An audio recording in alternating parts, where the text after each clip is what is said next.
He told me the thing that kept him going through the worst moments a human being can survive wasn't duty. It wasn't training. It wasn't even the person next to him. It was his mom. And then he said, but that's not the whole story. This is Hustle Rebels, the podcast for people who still want to win, but aren't willing to burn themselves down to do it. I'm Renae, burnout recovery and identity coach, brain spotting practitioner, and of course, your host. I like to talk about how to find more sustainable ways of success without sacrificing yourself to a system that never pays back. Next week, I'm sitting down with someone whose story is going to make you rethink every excuse you've ever made about not dealing with your stuff.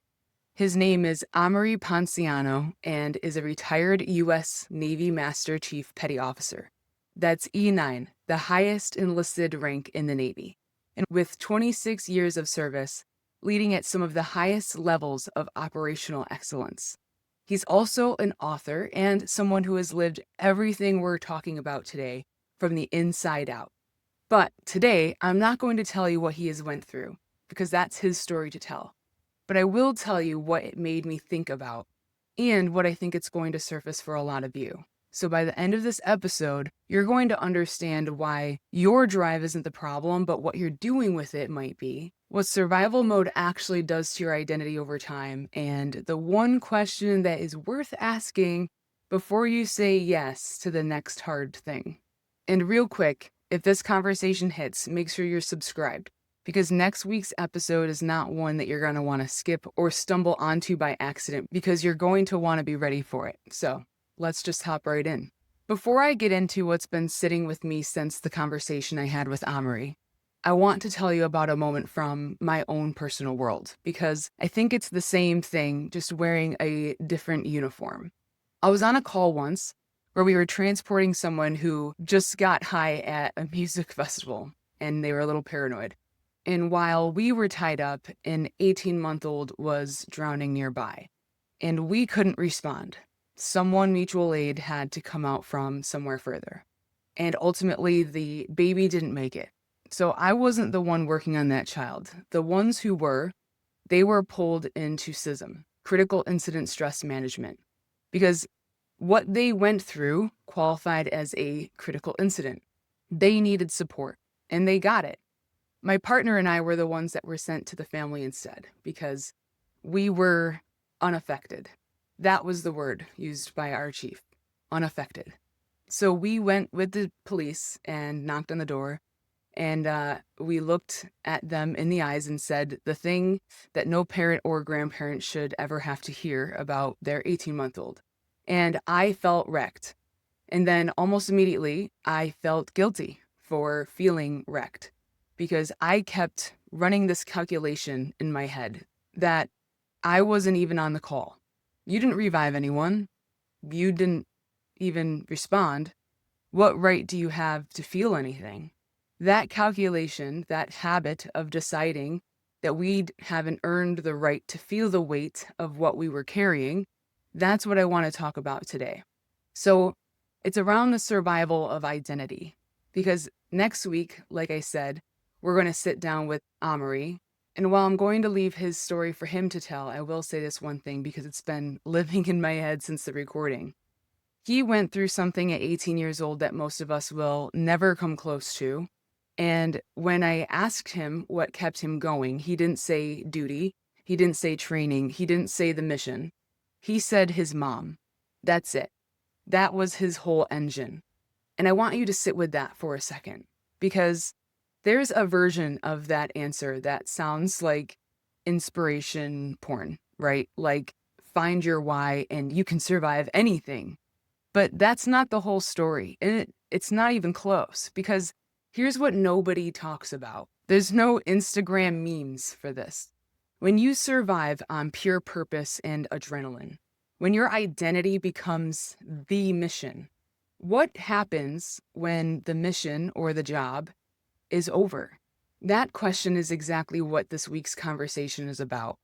But today, I want to ask you a version of it that doesn't require surviving something extraordinary to answer.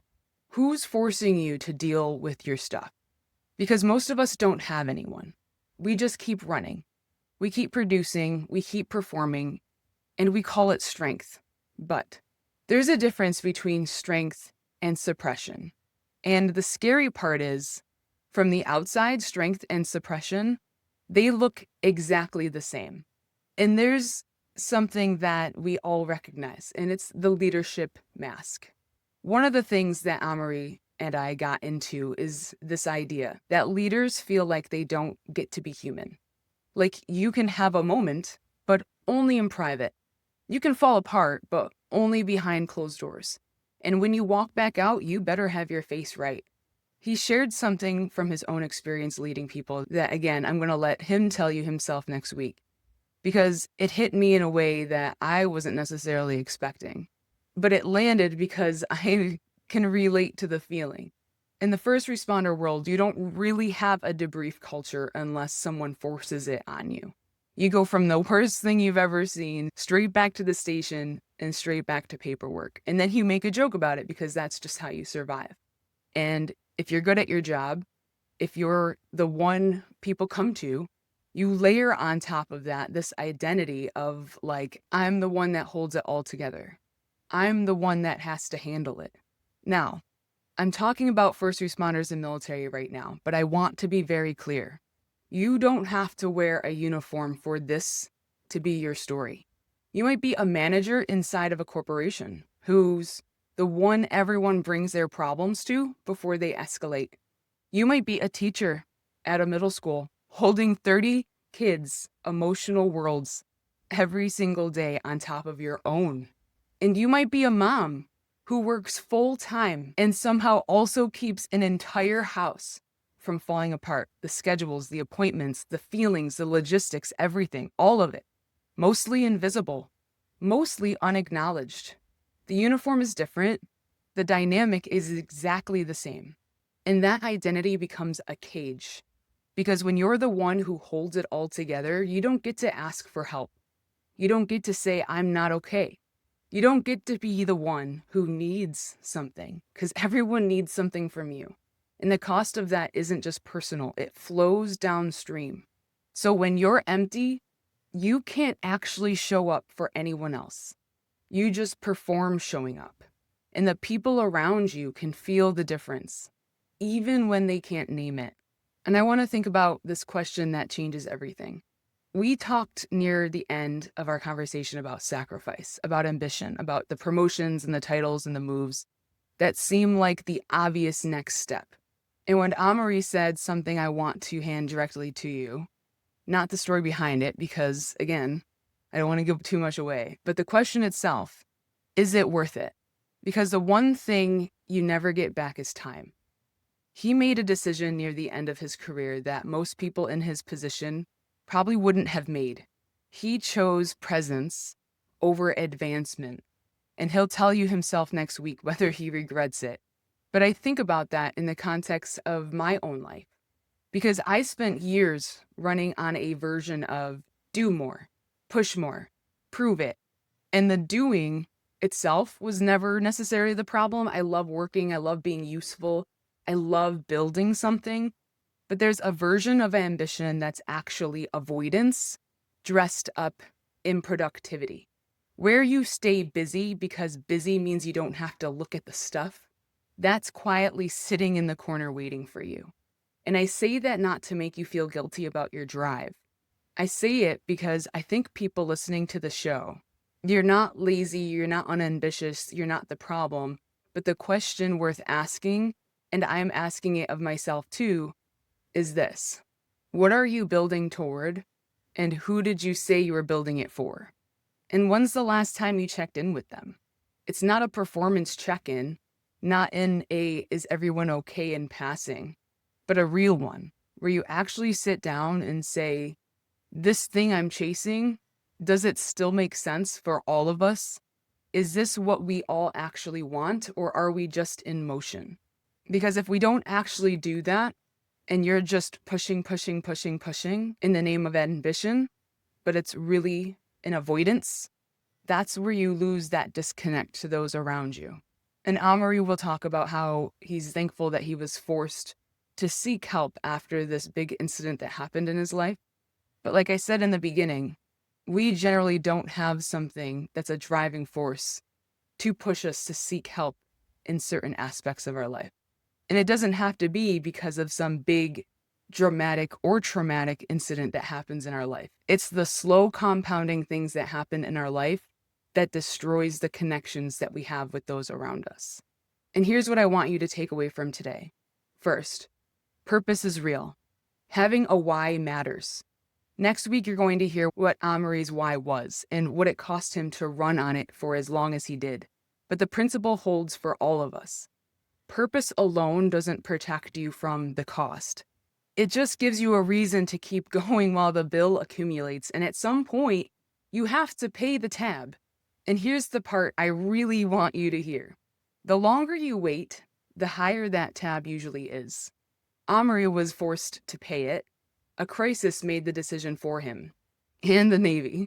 But I'm guessing you don't have anyone in your life forcing you to stop and deal with it, which means it's on you. And I know that that's not what anyone wants to hear, but putting yourself as a priority, actually prioritizing it, not just saying that you will, is one of the most important things that I could talk about in an entire podcast. And I don't even still think that that's enough space to stress it. It's something that I see come up constantly with clients that I work with in brain spotting session. And brain spotting is a modality that helps people get into their subcortical and their limbic systems, the parts of the brain where we actually store and hold trauma, the stuff that talk therapy alone just sometimes can't reach. And what comes up over and over again is people sitting with weight they've been carrying for years, the compounded weight, sometimes even decades, that they never gave themselves permission to put down. So pay the tab before it comes due on its own. Second, the mask you wear as a leader, as a parent, as the strong one, it costs you. And it costs the people around you, not because you're wearing it, but because you wear it 24/7 and never let yourself breathe. Falling apart in private with people who get it, that's not weakness, that's maintenance.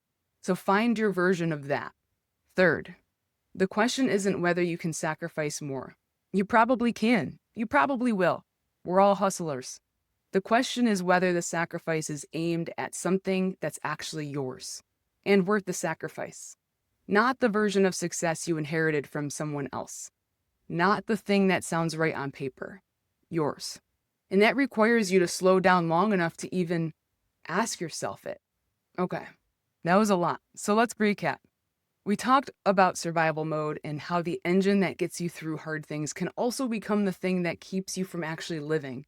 And we also talked about that leadership mask or that parent mask, that one that holds it all together, and how performing strength while privately drowning doesn't just hurt you, it flows downstream to those around you.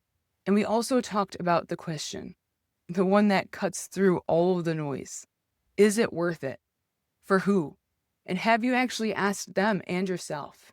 Next week, Amaury Ponciano is here, and I'll just say, he has earned the right to say everything he's going to say, so come ready.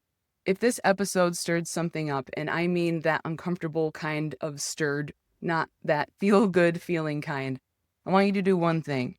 Share this episode with someone who you know is also running on fumes and calling it drive. Not because they need to be fixed, but because sometimes the most powerful thing someone can hear is that they're not alone in this journey. And if you haven't already, subscribe, because next week's episode is not one that you're going to want to miss. You're going to want to be ready for it. Also, if you want to learn more about uncovering some of these identities that are driving you and stopping you from having this peace, and you want to work directly with me, I'll put some of those links in the show notes as well. Otherwise, I want you to hear this last thing. You're not broken. You're just running on an operating system that has never been designed with you in mind. So keep that in mind this week. We'll see you next week.